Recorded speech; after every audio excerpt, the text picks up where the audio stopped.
manejos económicos por parte de la dirigencia política que convirtieron a la Argentina en un país en el que ganar plata estaba mal visto e incluso era hasta peligroso. Durante décadas, la política alimentó un Estado gigante que cada vez gastaba más y avanzaba sobre el bolsillo de los argentinos a través del cobro de impuestos. Como eso no alcanzó, se dedicaron a emitir moneda para financiar el déficit fiscal.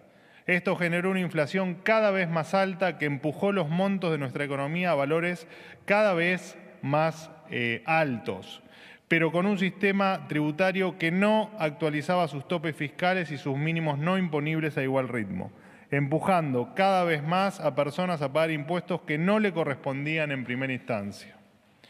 Esto sirvió de caldo de cultivo para un círculo vicioso en el que los argentinos se volcaron cada vez más a la informalidad y el Estado subió cada vez más los impuestos sobre los pocos formales que iban quedando en la economía. Fue tal la aberración que tuvimos cepo cambiario durante casi 10 años, poniendo a las personas que querían comprar más de $200 para ahorrar al mismo nivel que un delincuente como Al Capone, y tratándolos de la misma manera, con perros entrenados y todo el peso de las fuerzas de seguridad. Todos recordamos la imagen de Calle Florida con los perros y las fuerzas de seguridad persiguiendo a la gente de bien. Mientras tanto, los corruptos, los amigos de la vieja política, los que navegaban en yates por el Mediterráneo, tenían, por supuesto, garantizada su impunidad. Así, llegamos a un resultado catastrófico en el que el 50% de nuestra economía terminó siendo informal y el Estado, cual gran hermano, controlaba todas las transacciones de sus ciudadanos, como si fueran criminales que merecían castigo. Bajo esta triste realidad normalizamos prácticas ridículas, como que el Estado obliga a los bancos, por ejemplo, a informar todas las extracciones de efectivo que se hicieran y obliga a los comercios a informar compras de cualquier tipo.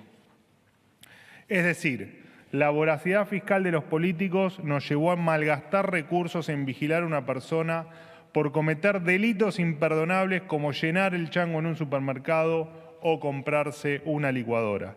Registrábamos tantas operaciones presuntamente sospechosas que la UIF, la Unidad de Información Financiera, solo le alcanzaban los recursos para auditar el 0.34% de ellas. Una verdadera tomada de pelo. En un acto de locura colectiva de la política se decidió tratar a todos los argentinos como potenciales delincuentes, invirtiendo el principio de inocencia consagrado en nuestra Constitución argentina. Estas medidas enemistaron a la ciudadanía con nuestro sistema, nos hicieron desconfiar del Estado y de los bancos. Y hoy, por cada peso que circula formalmente en nuestra economía, hay 5 en la informalidad, ya sea circulando en la economía en negro o ahorrados en forma de dólares. Así nos convertimos en el país de la región con menos empresas cada 1000 habitantes, con un crecimiento alarmante del empleo informal y con un empleo formal que no crece desde hace 14 años. Y lo que es peor, esta pantomima de control tampoco ayudó a combatir los flujos de dinero que sí provienen de actividades delictivas. La política trató a los argentinos de bien como criminales y como resultado de esta pésima estrategia, los delincuentes, que eran delincuentes de verdad, quedaron impunes. Incluso el Grupo de Acción Financiera Internacional, conocido por ustedes como GAFI, en el informe de evaluación realizado sobre las medidas antilavado recomendó la mejora de nuestros sistemas de control y verificación para hacer uso de los recursos en perfiles de riesgo que realmente deban ser controlados.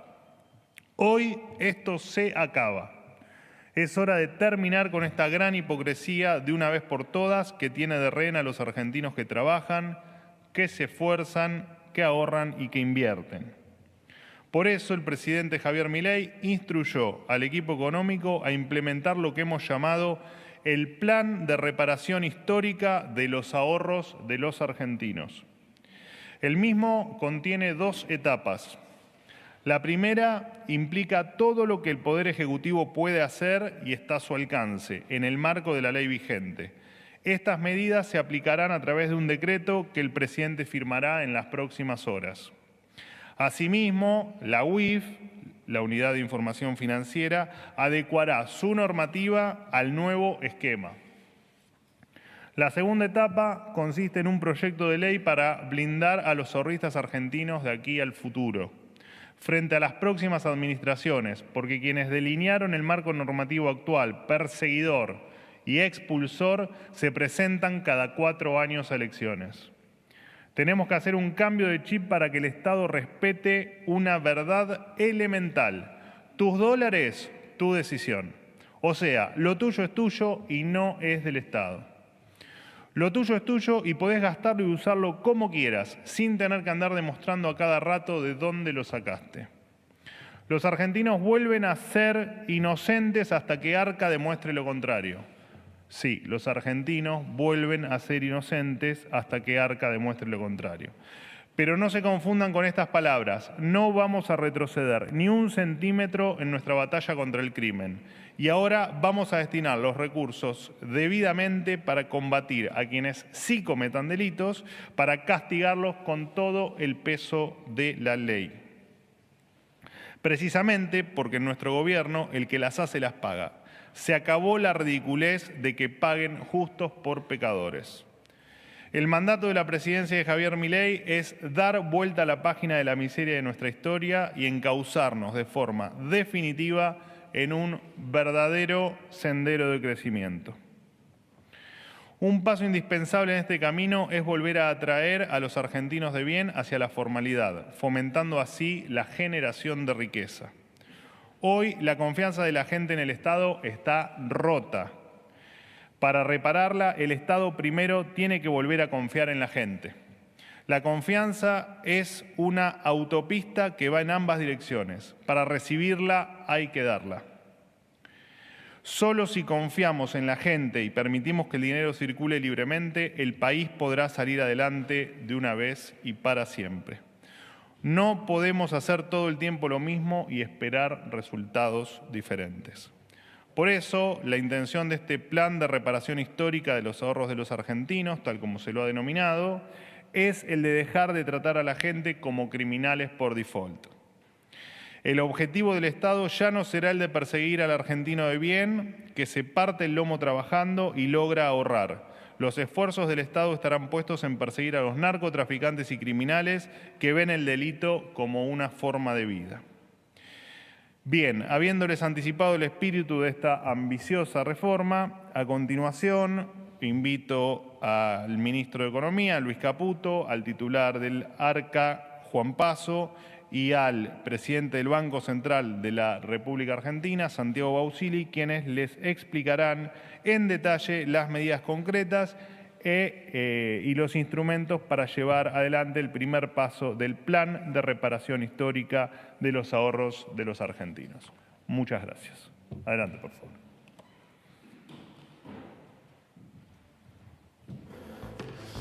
Bueno, tu dólar es tu decisión, acaba de decir Adorni. Ahora va a hablar el ministro de Economía. Vamos.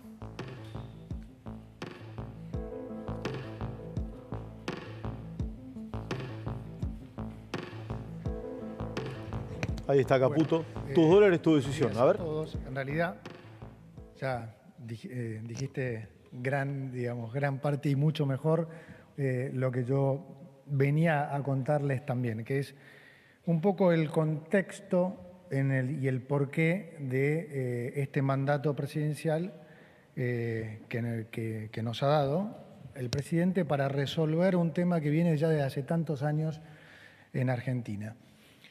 Tratando de profundizar un poquito en lo que decía Manuel, a mí, yo digo que Argentina es un país que en los últimos 25 años se acostumbró a regular, ¿sí?, por la excepción.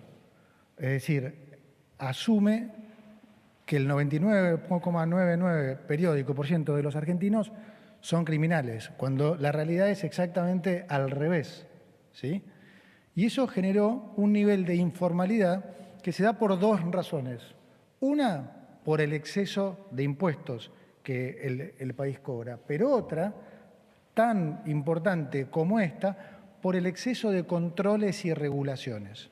Y eso es un poco lo que venimos a cambiar hoy, ¿sí? Es un cambio de régimen, es algo muy profundo, que apunta a devolverle la libertad a la gente, la libertad de sus ahorros, la libertad de lo que ha hecho en los últimos 25 años. Ahora, ¿cómo llegamos a esta situación? Bueno, tiene como siempre un origen fiscal. Argentina, en los últimos 25 años, esencialmente pasó a duplicar su nivel de gasto. El gasto público se mide típicamente como porcentaje de Producto Bruto, pero este es un detalle técnico que no importa. En los 90, digamos, el gasto público solía representar aproximadamente entre el 23 y el 24% del producto. Para el año 2020, este porcentaje llegó al 47%, es decir, se duplicó. ¿Cómo se financió ese exceso de gasto, esta duplicación del gasto público? Bueno, obviamente con mayores impuestos. Mayores impuestos que hicieron que naturalmente mucha gente tuviera que empezar a irse al sector informal, porque si no quebraban, porque eran impagables. Entonces, ¿cuál fue la reacción de los gobiernos a esto? Bueno, empezar a perseguir cada vez más y más a la gente, ¿no? Empezar a poner cada vez más controles, más regulaciones, haciéndole el día a día a la gente prácticamente insoportable, pero de las cosas menores hasta cosas mayores. Es decir, si uno quería abrir una cuenta en un banco, tiene que presentar su declaración jurada y un montón de cosas, y si quiere hacer una transferencia.